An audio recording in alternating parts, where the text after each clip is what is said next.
Mabuhay, this is Bob from Love Beyond the Sea. My channel is about marriage to a woman from the Philippines. I've been married since 2015. Today I want to talk about making sure that your Filipina is ready when she gets to your country, whether it be the United States like myself or anywhere else. Subscribe to Love Beyond the Sea. I'm also on YouTube and Rumble and a bunch of other places. Leave a comment. Now, there's different weather conditions in each part of the country. When my wife got here to America in January, I think it was the 11th of 2016, it was one of the colder days of the year. And she never said that she wanted to go back, but I have heard, one Filipina say, "I'm out of here."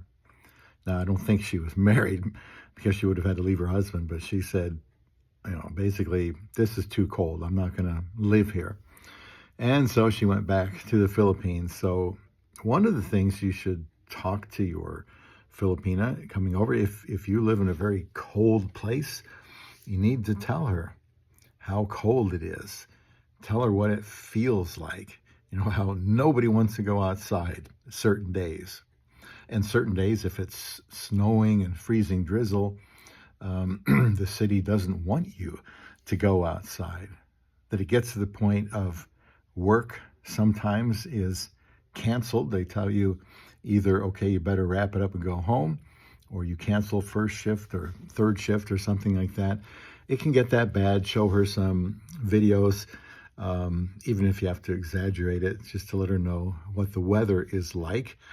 Kind of make sure that when it comes down to transportation, that she knows that in a Western country, she can't just thumb a ride, from what do they call, the scooter or the tricycles, not the tricycles, those jeepneys. Very easy. If you are in the Philippines and you have to go somewhere, you can find somebody to take you there for 6 or 7 or 8 pesos. Over here, no. Cabs are very expensive, taxis. I haven't even been one in a long time, but last time I was about 10 years ago, and they weren't cheap. So most likely she's got to learn how to drive, and she doesn't have to learn to drive the first week she's there, but in my opinion, you'd be doing both of you a favor by helping her know that one of these days you're going to have to learn how to drive. Maybe it's because if you have an age gap, there's going to be a point where you can't get around as well and she needs to drive you around. Hopefully that's not for a long time. Learning how to drive to get there. If she's going to work, how is she going to get there? Well, it's best if she has her own car. So when she's driving around with you, kind of tell her to keep her eyes open. This is how the roads work here. This is a one-way, two-way, the speed limits, all of the signs, just in case when she's ready to drive, she's kind of had a bit of a head start. Also, what she does with her time is very important, because I'm sure there's a lot of emotion involved with getting close to that day when she's going to finally be with you. And please make sure that you have some time off. I don't think you want to have her come to your country and then sit in an empty house while you go to work. If you're working, that's great. Try to save at least a week, better 2 weeks or more if you have to be at home and help her, deal with homesickness. And that's a real thing. You really can't prepare her for it. She's just going to have to go through it. The homesickness can be very severe for a woman coming from 7, 8, 9,000 miles away, knowing she's not likely to see her family again for a while.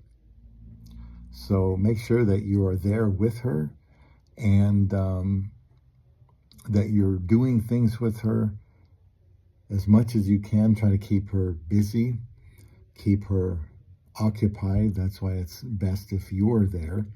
Try to be thinking about her near future, so she's not just sitting there bored to death.